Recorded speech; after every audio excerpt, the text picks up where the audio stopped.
What's going on, everybody? You just want to get on here and bring everybody back to now. Appreciate y'all being here and vibing with me for a bit. Today I'd like to talk about kind of what's going on in my bubble, and it's still a lot of just continuously surrendering emotions. And what I mean by that, it's like as you're be still, as you're just kind of just vibing in your space, it's like these emotions just start getting triggered. It's like these waves of energy just start to basically just come to you. And in the past, I'd look at those and not want to deal with that emotion, or maybe it would trigger a fear, and then all of a sudden I'm like in thought land, just creating stories in my mind, and spending most of the day in the mind, and also almost getting stuck in these feedback loops. Almost where it's like the thoughts become negative because the emotion that is kind of being felt isn't being expressed. Or it's almost like just holding on to that energy, and as a result, it's almost like it goes from anger on the inside to now dealing with angry, frustrating, difficult situations on the outside, and and not catching that it's the emotion first, it's the inner first. Then all of a sudden you keep reacting and keep reacting, keep reacting, all the while, it's like this feedback loop is just getting more and more intense. And instead of sitting there resisting, instead of sitting there fighting, just taking those emotions as they come, and ultimately just writing them out without sitting there judging them, not condemning myself for even feeling a certain way, but looking at everything that's happening as being drawn to me, as ultimately being a gift. And so much of this walk, all the fears that I've had in the past that have ultimately either let go of or faced them and overcame them.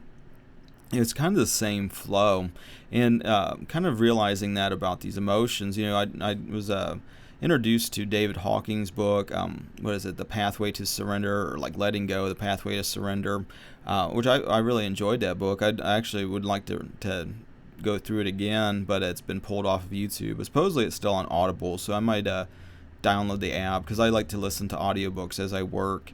And in that book, there's a lot of stuff that he goes into a greater detail than I'm going to get into. So if you really want to explore letting go, surrendering, all these types of things, ultimately looking at the walk as, Jesus already did it, just receiving then the new, letting go of this old man and some of the beliefs, and the especially the limiting beliefs, assumptions, in processing energy is kind of how I'm looking at emotion, because kind of the flow I'm into at the moment is looking at everything as being like one thing, love ultimately, and looking at just the walk. How many times through errors in thinking that were corrected without really much changing outside, there's just a different perspective just by getting maybe some understanding, or those like eureka moments, like I finally came together, or what didn't make sense now makes sense, or what I maybe have judged in the past of being like some fucked up situation was like with a different perspective. It's like, oh well, I kind of see it differently now. And so much of that's going on, just in every single moment, is just really just looking at everything as being a gift, and sitting there and maybe feeling an emotion, even if it's like intense, or is in some way sparking a lot of maybe mental thought forms of maybe trauma, or fears of some sort. A lot of it has to do with fears of separation, isolation, stuff like that. But ultimately, letting go of that from the old man, and instead of seeing separateness, seeing more oneness and unity and love ultimately, and with emotions, feeling that same type of there's only one energy. If love is all that's real, which from my experience, fear is an illusion. So why would these emotions that I'm judging as negative, that are creating a lot of or expressing a lot of thought forms of separation, worst case, what if, looking at the ego mind differently, maybe with more compassion, maybe with more love ultimately, because in so many ways the that mind of separation a lot of it has to do with trying to keep yourself safe in a perceived unsafe environment. And so a lot of these fear-based reactions are reactions of like survival. And so instead of sitting there just like, oh, calling the ego names in your own self, just like, oh, I wish this shit was just gone, all of these types of things, looking at everything is, there's a reason to even have it. So why am I sitting there trying to kill it, try to destroy it, all these types of things, and ultimately handing it over to the Holy Spirit. And what does it, what does this mean? Not listening to the ego guide, which think of it as trying to keep you safe. Even with like maybe a fear of like God, and it's like, if I'm like under my own self, I can work my way to heaven. I can please God through my works. I got to do it. I got to do it. I got to do it. Letting go of that and just, being thankful that Jesus already did it. It's like, it's like just really just embracing that. And that's something I feel like everybody's got to kind of experience on their own, but like, looking at, if I feel this emotion, is it because of something that's triggering about separation? Is it a fear of like, well, if I don't do this, then God's going to punish and torment me? These types of like, things that rock your peace in the moment. And one of the things that's been very helpful for me is being married, and in that, there's kind of a mystery involved in marriage, and it's real, something you learn along the way through experience. But, as a man, you're supposed to love your wife the way Jesus loves the church. And, really going from, hypothetically knowing these things of like, well, I can see it's in the Bible, or it's like I can see it's written somewhere. The ego, can see verses of the Bible, but it has no comprehension on what it means, because what it means is, you learn through actually doing. It's like the guitar, it's like you can watch people like teach you music theory and like, oh, here's the chords that you play in this key, and here's the scales, and here's the notes that correspond to this key. But if you're not playing the guitar, you're just wasting your time. Because theory land is just that. It's theory land. You learn by doing, and part of like the doing involves taking what Jesus said and applying it into your life.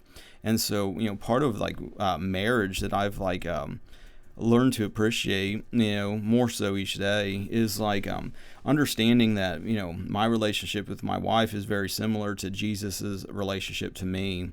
And so it's like, if I get these maybe fear thoughts of like, well, maybe God wants to torment me, maybe put sickness on me, put, whatever types of fear, because the only thing I do fear is God. I fear nothing else.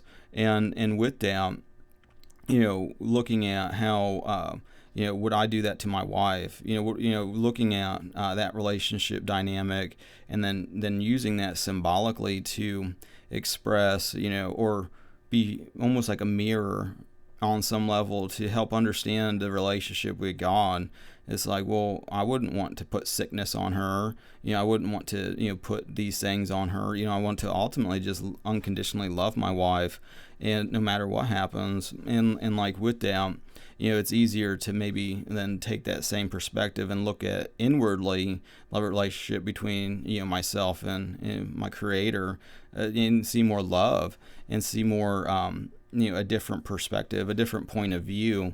Because a lot of times in the old man, it's just suffering and torment train and fear. and like in a lot of ways, like the world will encourage that fear, because, you start to see the reflection being pushed out. So you have these inner convictions of maybe, oh, there's something to be noble about spending your eternal now just tormenting yourself in fear and anguish and all of these emotions that just you wouldn't wish on anybody else, but for some reason, it's like, oh, well, I guess I can just bear it. I wouldn't put it on, my wife, but, for me, maybe I just need to suffer some more before I can just let that go. Ultimately, ask God what to do, and that connection is within you. So this is just stuff I'm doing, and I'm starting to realize more and more so, because I'm also doing this with the pain in my body that I feel. This is like a chronic thing that's been going on for a long time. And instead of resisting it, kind of that same flow of like the David Hawking material, but also in a kind of a way without words. Because it's like, what does it mean to let it go? Ask Jesus what it means to do that. Do it with maybe that means forgiveness. Because you hear these words and it's like, oh, I got to forgive. How many times do I forgive? 70 times 7. It's like, what does it even mean to forgive? The ego thinks that forgiving is like, I'm superior to you and I'm going to let the fault that you've wronged me on some level go, because I'm like a superior being. But like in oneness, forgiveness is it's kind of a different thing. And this is all stuff that you learn as you kind of define it with God. Because no one can tell you these things, because ultimately the only thing that matters is you and God's relationship, and what you learn on your walk. It will start to just reflect more and more love as you because there is only God, and if you're honestly pursuing that path, then everybody's journey is unique. But like with that, looking at these emotions and even pain as being judgments that I'm kind of making. It's like, well, I feel this intense energy. It's a judgment from the old mind that this is something wrong, or this is something to be feared. Looking at like maybe grief or sadness, or these waves of they just happen. And as you become more of an observer of these events, you just realize these things are being drawn to you like a magnet, and that ultimately God's plan is being manifested in you and through you, and that it's ultimately God's will that these things happen. And sitting there trying to fight it, tried to resist it, you're ultimately resisting love for keeping fear. It's weird. But it's something catch myself doing. It's like I'm trying to hold on to the fear, hold on to this little bubble, that on some level the distortion is creating. It's like it's probably maybe an easier way to comprehend it like this. Let me draw this out. Now we'll use this brush. I don't know why, just to do it. But it's almost like I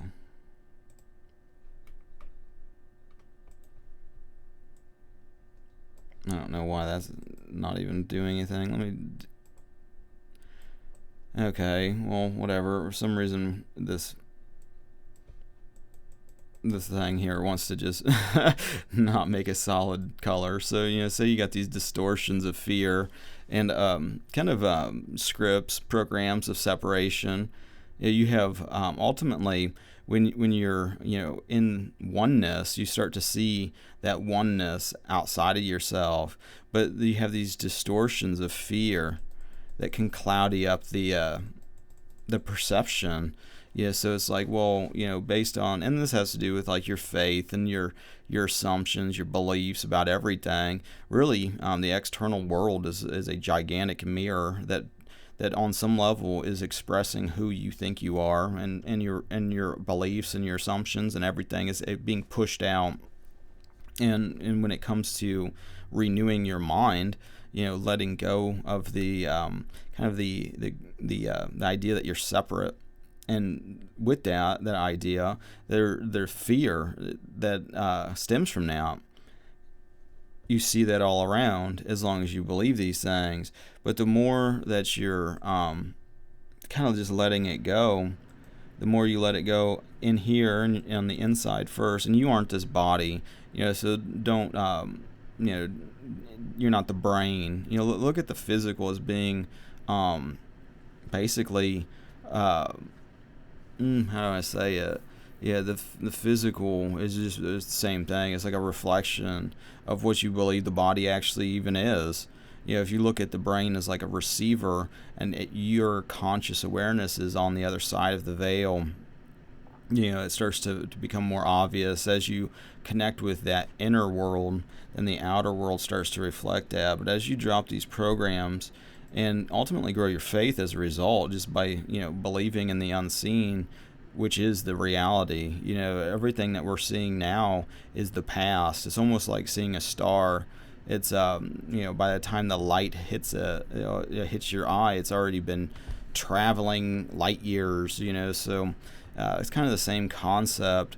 Where you're kind of experiencing the already manifested. So by the time you see this, you're already something different. But until then, you can look at it, bless everything, and because at some level, it was a part of you in your relationship with God being externalized. But as you let go of these things, these fears, and ultimately just trust God, God, this is God's process. Everything's happening to you to ultimately grow, expand your love. Drop these programs, because these programs are tormenting you. So it's as you drop these beliefs and assumptions of the world, that's inside of your consciousness, then next thing you know, it starts to become mirrored in your perception. And it's like as you drop these veils, it becomes clearer and clearer and clearer, the oneness. And as you do that, it just it's like your energy level starts to become more and more, reminds me of like being a child. It's like getting more and more into that nostalgic vibe, almost like if you feel like how you used to feel when you were, a teenager or a kid. Things were awesome and energetic and bright, and it's almost like getting back to that. As you let go of these things on the inside, it projects out in the same way, and God does the projecting. It's I don't know how to describe it other than it's infinite intelligence that pushes out into this hologram. We experience it, but it's in God's ways, that you go within to start understanding some of these spiritual dynamics. Without that help, it just seems like nonsense. But like once you start seeing, and in so many ways, like until you start renewing the mind, it's almost like your fears start to just keep continuing to manifest more and more. It's like if you're unconsciously doing this, it's like you get these it's like you get these fear thoughts, and then followed up by like an imagination and an energy, which I feel like that anymore is becoming more obvious as like a creative energy, and looking at that energy itself as being love instead of fear. The mind feels this energy. It just comes to you, and a lot of times, then next thing you have a corresponding thought. Looking at that thought as being an error, because you're making a judgment because you felt some energy, and what I've realized is intense grief, intense sadness. If you don't try to block it, if you just let it happen, maybe you start bawling like a baby. Maybe you just all this emotion that you've been bottling up for however many years just comes out, and it just like observing it. It's like, okay, this is happening. Just let it be, surrender it to God, and then make a new choice of like, I choose to release this pain and torment, and I choose to love instead. Intense periods of joy also bring tears and this really intense energy, and I'm starting to make more and more of this connection of like there really isn't big of a difference in the energy feeling of it just being very intense. The difference being the thoughts about how that interpretation comes, if that makes sense. Maybe it doesn't. It makes sense to me, and it's hard to, on some level, share that with others in a way that is meaningful. But this is just what's going on with me, and it's like as I'm starting to recognize more and more the emotion, the wave that just comes to you, looking at that as that's not something to battle. That's something to move in a different direction. Move into instead of reactive mode and using that energy to, I'm going to plot and scheme to protect myself and keep myself safe from perceived danger or threat, which just starts to become a lifestyle of just reacting. The family's out and about shopping. Are they going to be safe? Are they going to get in a car accident? Oh, what happens if, maybe some psycho, tries to make a move or something? All these what ifs, and it's like that doesn't help anything. Part of like holding on tight like that, it's like, well, if I just think about it in a certain way, that will somehow be a benefit. You're trying to control every little thing instead of just like trusting your family and putting your family in God's hands. It's like, love is all that's real. And I'm going to, instead of sitting here worrying about it, in a lot of ways, could be participating in manifesting the worst case scenario over and over again in this feedback loop. I'm going to make a new choice. And, I spend enough time being anxious and worrying about life where I'm not going to do that anymore. I'm going to choose if by unconsciously just ruminating in fear, well, just from life experience over the past 4 years, it's almost like your fear gets pushed out and then you just walk into this satanic Truman Show, letting that go and instead of reacting to that, it's like, I'm going to choose to just put love onto them. I'm just going to think loving thoughts, and I'm going to just trust God and, gratitude, start having that gratitude going, thank you, for keeping everybody safe, because that's pretty much the normal. I mean, if you really look and reflect on your life, a lot of it, there's maybe somebody got murdered or something, or some crazy, act of violence, a horror. But if you took that horror and put it over like most of the time was probably relatively peaceful, but it's the thoughts about it that, it could have been a 5-minute ordeal, and then the thoughts follow you for a year, 2 years, sometimes, who knows, it could, people that have like committed big crimes and stuff, sitting in jail, prison, who knows how long they've been reflecting about it in their mind, even though if they might not show up. And that includes even like the victims of crime. It's like, something happens quickly, and then for now they don't feel safe. Now it's this problem. Now it's seeing whatever horror in every situation, and now I got to keep myself safe, and now I'm going to build this wall and protect myself. And it's like, it's almost like the ego wants to just. I don't feel like it means to do it, where it's like it just wants to be so safe, it just puts itself in this little prison. It's like, I'm just in this little box, and I'm going to keep now I can be safe. Letting go of that and realizing that, with faith, all things are possible. So, I got a new life. I'm going to walk into it right now, and it's on the other side of this fear. It's on the other side of this energy, this emotion, and continuing to move in that way. But I just want to share that with you guys. And with that being said, I like to wrap things up with a quote unquote random Bible verse. Nothing's random. God's 100% in control of literally everything and speaks to us in the moment. I just want to give God a chance to speak to you, who's ever listening now. Let's see what God's got to say. Proverbs 24:17, rejoice not when thine enemy falleth, and let not thine heart be glad when he stumbleth. There you go. And with that being said, I appreciate you guys liking, sharing, subscribing. I appreciate your attention for this long. Your attention is the most valuable resource in this realm, and I hope to be a good steward of that. And I appreciate you guys' support in the spiritual and in the physical. And with that being said, yeah, until the next now, have a good have a good rest of your now, and God bless.